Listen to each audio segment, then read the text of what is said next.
আমরা চাই যিনি নামাজের ইমাম তিনি হবেন সমাজেরও ইমাম। নামাজের ইমামের ইমামতিতে যেমন মসজিদের ভিতরে আল্লাহর বিধান অনুযায়ী নামাজ কায়েম করার কারণে শান্তি প্রতিষ্ঠিত হয়েছে, ঠিক এই মুত্তাকি মানুষগুলা যদি সমাজে নেতৃত্ব দেন তাহলে সমাজেও ইনশাল্লাহ শান্তি কায়েম হবে।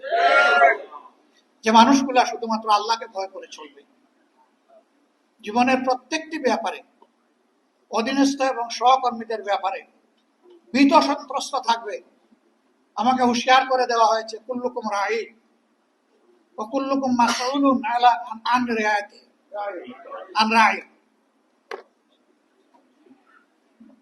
যে তোমরা সকলেই দায়িত্বশীল এবং তোমাদের আল্লাহ তাআলা কিয়ামতের দিন জিজ্ঞাসা করবেন তোমাদের অধীনস্থদের ব্যাপারে। যার দায়িত্ব যত বড় সমাজে তার জিজ্ঞাসাও হবে তত গভীর।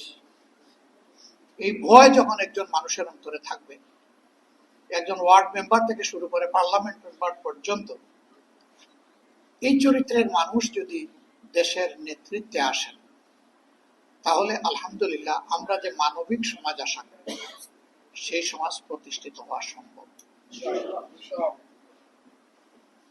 এর বাইরে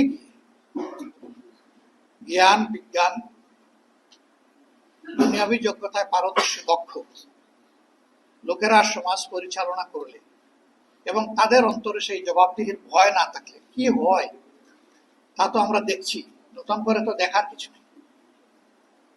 আমার বলতে কোনো দ্বিধা নেই, শিক্ষিত সমাজের সকলে নয়, কিন্তু শিক্ষিত সমাজের একটা অংশের মানুষ যে ক্ষতি জাতির করে সারা সাধারণ দেশবাসী কোটি কোটি মিলেও সেই ক্ষতি জাতির করতে পারে না, এই যোগ্যতা তাদের নাই। কলমের কুচায় একজন মানুষের জাতির কিসমত যেভাবে ধসে পড়ে 1 কোটি মানুষ একত্রিত হয়েও সেই ক্ষতিটা করতে পারবে না। এই ক্ষেত্রে উলামায়ে কেরামের বিশেষ দায়িত্ব রয়েছে জাতিকে জাগ্রত করা, সতর্ক করা। আপনারা সেই খেদমত আঞ্জাম দিবেন আমরা আপনাদের কাছে আশা